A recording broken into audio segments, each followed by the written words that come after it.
1. Read the extract given below and answer the question that follows. I waited an hour. I read the Ladies' Companion for 1912, the Girls' Magazines for 1902 and the Infants' Journal for 1888. I began to see that I had done an unwarrantable thing in breaking in on the privacy of this man's scientific pursuits with a face like mine. 1. For whom does the narrator wait for an hour? Why? What does it suggest about the person for whom he has to wait? Answer. The narrator is waiting for the photographer. The narrator wanted the photographer to come and click a photograph of the narrator. This suggests that the photographer had no respect for his client's time. 2. What sort of magazines did the narrator read? What does it suggest about the person who has kept those magazines there? Answer. The narrator read magazines such as The Ladies' Companion for 1912, The Girls' Magazines for 1902, and the Infants' Journal for 1888. These magazines suggest that the person who kept them may have had preconceived notions of beauty, as the magazines likely contained idealized portrayals of women, girls, and infants from different historical periods. 3. What is the unwarrantable thing that the narrator has done? How? Answer. The narrator had intruded on the privacy of the scientist, the photographer, by asking him to click a photograph of himself when he was aware that his face did not conform to the societal standards of beauty or professionalism. 4. Why does the narrator say, with a face like mine? What does it suggest about the narrator? Answer. The narrator says, with a face like mine, to express that the narrator was aware that his face did not come up to the beauty standard of the photographer. This shows self-awareness of his faults and acceptance of the same.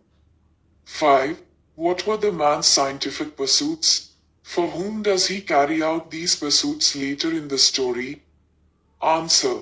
The man's scientific pursuits involve using processes like delphite and sulfite to alter the appearance of his subjects to conform to his beauty standards. Later in the story, he carries out these pursuits to alter the narrator's photograph. 2. Read the extract given below and answer the question that follows. The photographer rolled a machine into the middle of the room and crawled into it from behind. He was only in it a second, just time enough for one look at me, and then he was out again, tearing at the cotton sheet and the window panes with a hooked stick, apparently frantic for light and air. Then he crawled back into the machine again and drew a little black cloth over himself. This time he was very quiet in there. I know that he was praying and I kept still. When the photographer came out, at last, he looked very grave and shook his head. 1. What does the photographer want to do with the machine? Who has asked him to do that and why? Answer. The photographer wants to click a photograph of the subject with the machine. The narrator has come to his studio and asked to click his realistic picture. 2. Why does the photographer remain inside the machine just for a second? What does it suggest about the photographer? Answer. The photographer remained inside for just a second to look at the narrator from inside the camera. This suggests that, like an artist, he had preconceived notions of beauty. He did not like what he saw, so he stepped out to rectify it. 3. When the photographer entered into the machine for the second time, why does he remain there for a long time than before?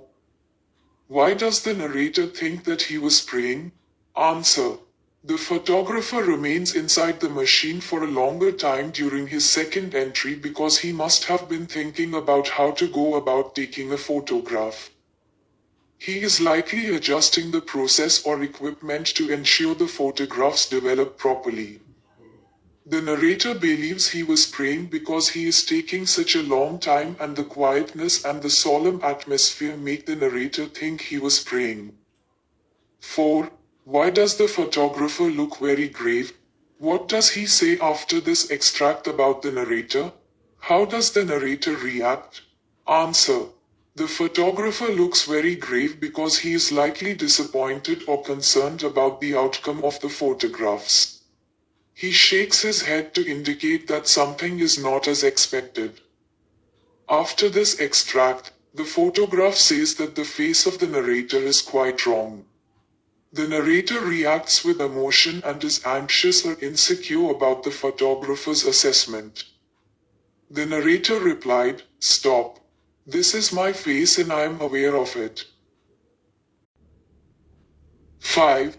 What do you think about the photographer from his activities in this extract? Give a reason to support your answer. Answer.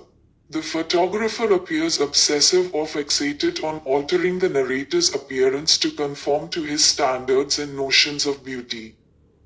This is evident from his frantic actions of tearing at the cotton sheet and window panes. This suggests a deep-seated commitment to his perception of beauty, even to the point of desperation. 3. Read the extract given below and answer the question that follows. Stop, I said with emotion, but, I think, with dignity. This face is my face. It is not yours, it is mine. I've lived with it for 40 years and I know its faults. I know it's out of drawing, I know it wasn't made for me, but it's my face. The only one I have. I was conscious of a break in my voice, but I went on, such as it is, I've learned to love it. And this is my mouth, not yours. These ears are mine. And if your machine is too narrow, here I started to rise from the seat. 1. To whom does the narrator say, stop? What does he ask him to stop? In what mood is the narrator in this extract? Answer. To the photographer who was facing him to do facial aerobatics to rectify his narrator's face. The narrator is intergrand at being made to do ridiculous things like open his mouth, droop his ears, roll his eyes, bend his neck, squeeze his stomach, etc., to make the face fuller but is not satisfied.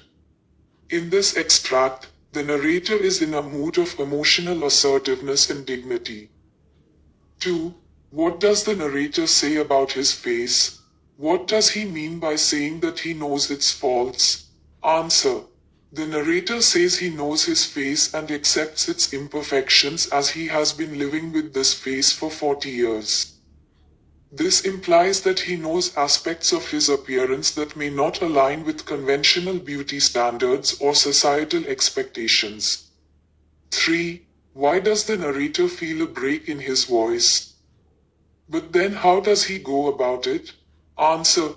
The narrator was offended at the ridiculous things the photographer made him do. He got all worked up and asked him to stop, and the outburst overwhelmed him and he felt a break in his voice. Despite it, he continued his tirade and started getting up from his seat to leave. 4. What does the narrator mean by saying that he has learned to love it? What does it suggest about the narrator? Answer. The narrator accepted his face with all its imperfections. This suggests self-awareness and acceptance of himself. 5. The narrator asks the photographer if his machine is too narrow. What does it mean when he says so? Do you agree with his point of view? Answer. The photographer said that the narrator's face was too wide, so the narrator is questioning whether the photographer's standards of beauty are too narrow or limited to fit everyone. I agree with the narrator. Beauty standards are subjective and diverse. It's important to celebrate and embrace individuality rather than conforming to narrow and unrealistic beauty ideals.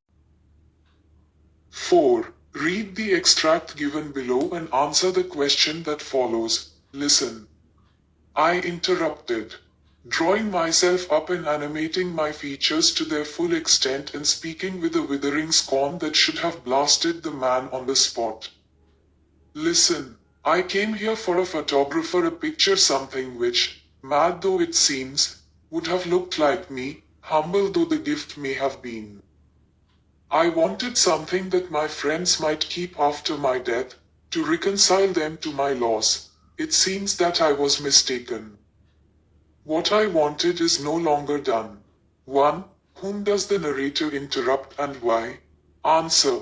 The narrator interrupts the photographer because the latter has changed all the narrator's features in the proof of the photograph and is bragging about it. 2. Why does the narrator speak to him with a withering scorn? In what mood was the narrator in this extract? Answer. The narrator speaks to the photographer with withering scorn because he feels deeply disappointed and frustrated. The photographer had totally changed the narrator's features, so he spoke with a withering scorn. This shows the anger and indigence of the narrator. 3. What kind of photographer does the narrator wish to have? Was it up to the expectation? Answer. The narrator wanted a photograph that looked like him with all his imperfections. The photograph did not look like the narrator at all. 4. Why does the narrator describe his face as a humble gift? What does it suggest about the narrator? Answer. The narrator describes his face as a humble gift to emphasize its simplicity and significance to him. Though imperfect, the face was a gift from God.